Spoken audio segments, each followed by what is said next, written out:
kajian kita berkenaan dengan infak. Pada subuh yang lalu kita sudah membicarakan tujuan infak, antara lain keridhaan Allah Subhanahu wa taala dan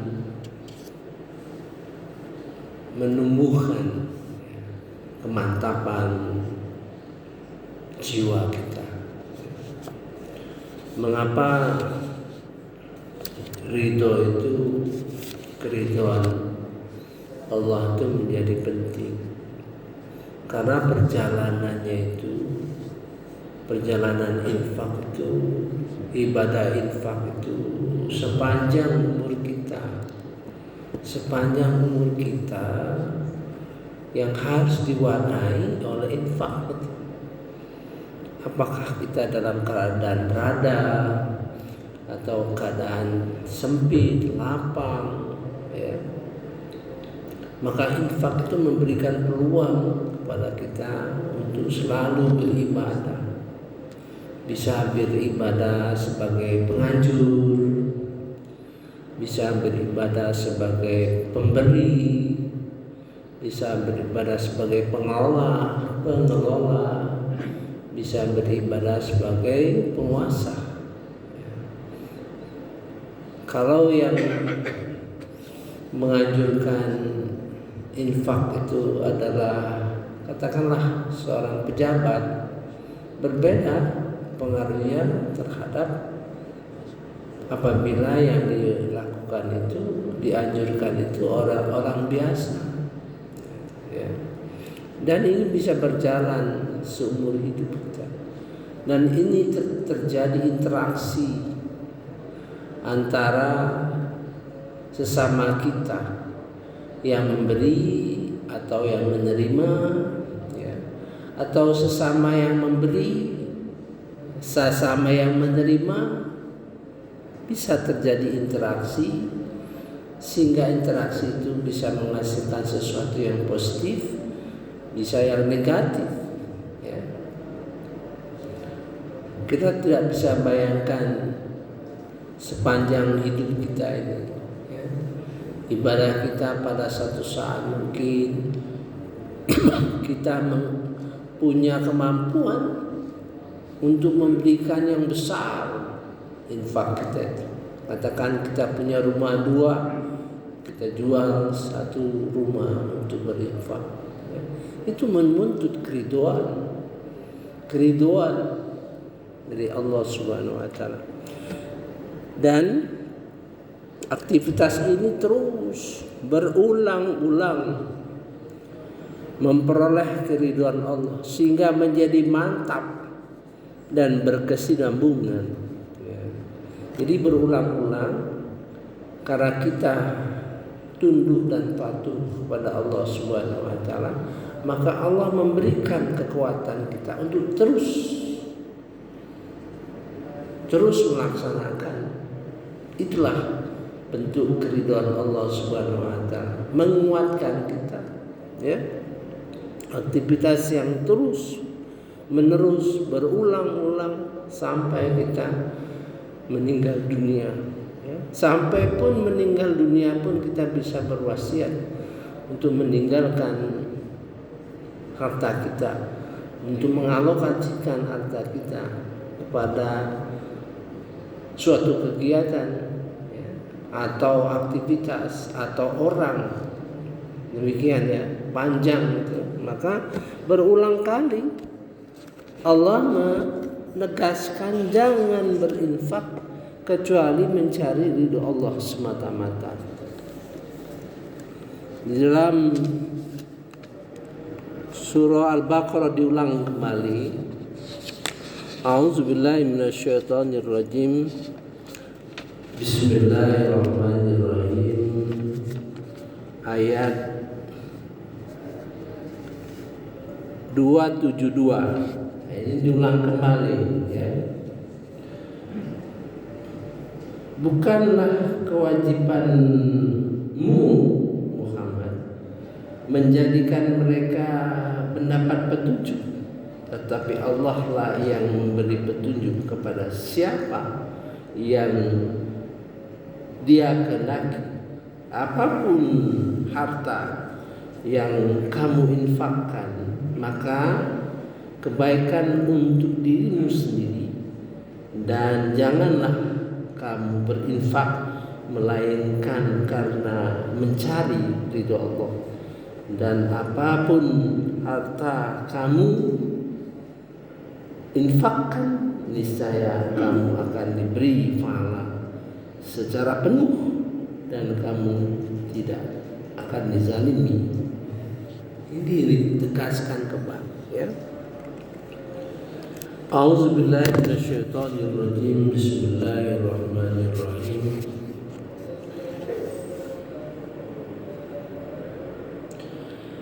Laisa 'alaika hudahum. Ini sampai diawali suatu prolog bahwa yang memberikan hidayah itu Allah. Itu prolog, menunjukkan bahwa hidayah ataupun tidak itu melekat sekali dengan infak yang kita berikan. Nah, bayangkan ya, orang dari muda sampai tua bersusah payah, berbanting tulang, ya, bekerja sehingga dia menghasilkan harta katakan yang banyak sekali, dan diberikannya, hasilnya itu diberikan infak yang cukup besar, sampai satu rumah dia jual untuk berinfak. Bayangkan kita, ya, kalau tidak karena latihan. Jadi nanti saya akan bentangkan bagaimana infak itu melatih diri kita bertingkat-tingkat. Jadi konsekuensi dari kita memahami ketakwaan itu bertingkat-tingkat. Sedangkan unsur-unsur ketakwaan itu ada 3 yang penting. Yang utama baca Quran, ya, beriman kepada Al-Quran, kemudian sholat, kemudian infak. Nah, kalau takwa itu bertingkat-tingkat, maka konsekuensinya 3 unsur tadi tentu bertingkat-tingkat pula, karena ingin mencapai tujuan yang tinggi. Kalau baca Quran diharapkan kita memperoleh kedudukan yang diwariskan Al-Quran kepada kita. Surah Fatir ayat 32. Kalau kita sholat, kita harapkan menjadi orang yang sholat khusyuk. Surah Al-Mu'minun ayat 2. Dan kalau berinfak, katakanlah kita mendapat ketakwaan, mendapat predikat muhsinin, ya, dan punya kesadaran bahwa infak itu merupakan senjata, merupakan kekuatan umat Islam untuk melawan infak-infak yang dilakukan oleh musuh-musuh Islam. Nah, untuk mencapai itu tentu harus latihan, ya, latihan terus-menerus tanpa bosan-bosan, tanpa merasa berat, ya. Jadi selalu digandeng. Jadi kalau kita membaca ayat, ya, baca sekitarnya, apalagi ayat yang berdekatan, dia tidak bebas nilai. Artinya Allah memberikan tahu bahwa hidayah itu dari Dia, Allah SWT, ya. Jadi itu akan menjadi jiwa dari ayat-ayat, kalimat-kalimat sesudah atau sebelumnya, ya. Laisa 'alaika hudahum walakinnallah. Apalagi disebut nama Allah, walakinnallah, bahkan Allah, ya, yang memberi hidayah itu. Barang siapa yahdi may yasha, Dia yang memberi petunjuk kepada yang dikehendakinya. Wa ma tunfikuna min khairin fali anfusikum. Kamu berimpak itu, melakukan kebaikan-kebaikan itu pada dasarnya untuk dirimu sendiri. Ya. Wa ma tunfikuna illa batigha'a wajhillah. Dan jangan berinfak kecuali melainkan mencari keridhaan Allah. Nah, ini kalau di dalam 265 mardotillah ya. Keridhaan Allah, kalau di sini wajhillah. Itu artinya juga keridhaan. Tapi saya selalu sampaikan, kalau dua kata berbeda ya, itu menunjukkan perbedaan sebenarnya. Cuman karena miskinnya bahasa Indonesia, miskin istilahnya, kosakata dalam bahasa Indonesia itu sedikit ya, bandingkan kalau kosakata bahasa Indonesia katakanlah 1 juta ya. Kemudian kosakata dalam bahasa Arab 5 juta. Kalau menerjemahkan dari bahasa Arab ke bahasa Indonesia, kekurangan kata-kata, maka kita akan temukan di dalam Al-Quran itu kadang-kadang sesuatu yang berbeda diterjemahkan dengan kata yang sama. Nah, akibat itu ya, kita tidak merasai ilmunya Al-Quran. Sebetulnya ilmu itu berada di kata-kata ya. Jadi ada peningkatan, jadi ya, wajhillah, kecuali mencari keridhaan Allah. Nah, nanti kita akan lihat mana yang lebih tinggi ya. Apakah mardotillah atau wajhillah ya, walaupun kita terjemahkan sama gitu ya. Wa ma tunfiku min khairin yuwaffa ilaikum ya, dengan pahala yang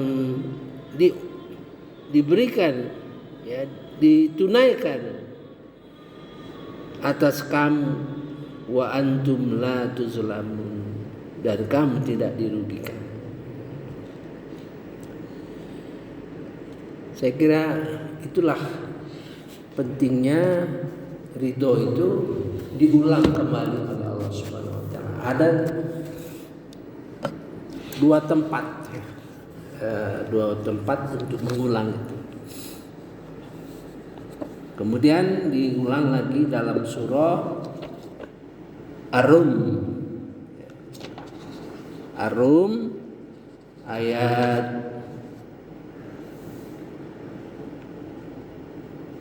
ayat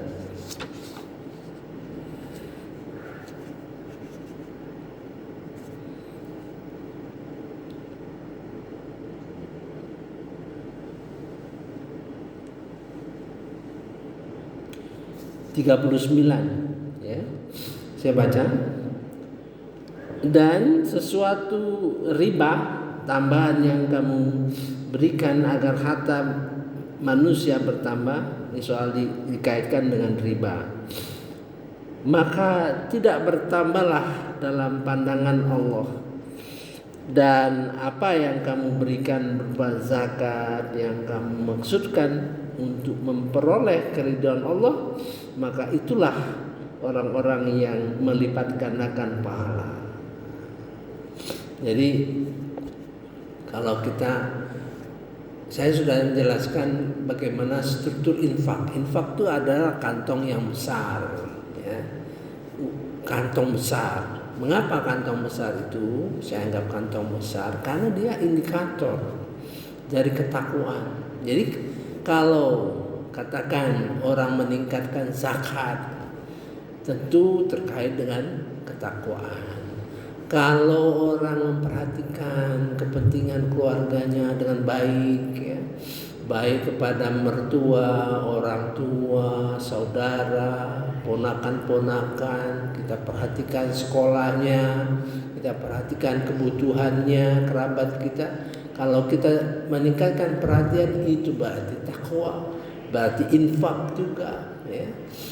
Kalau kita segera membayar hutang, ya, atau membantu orang untuk melunas hutangnya, itu juga infak, itu juga berkaitan dengan takwa. Jadi kalau kita memahami struktur, maka di dalam bicara yang ilmiah, istilah bicara ilmiah, orang harus paham strukturnya sehingga dia tahu bicara pada posisi apa.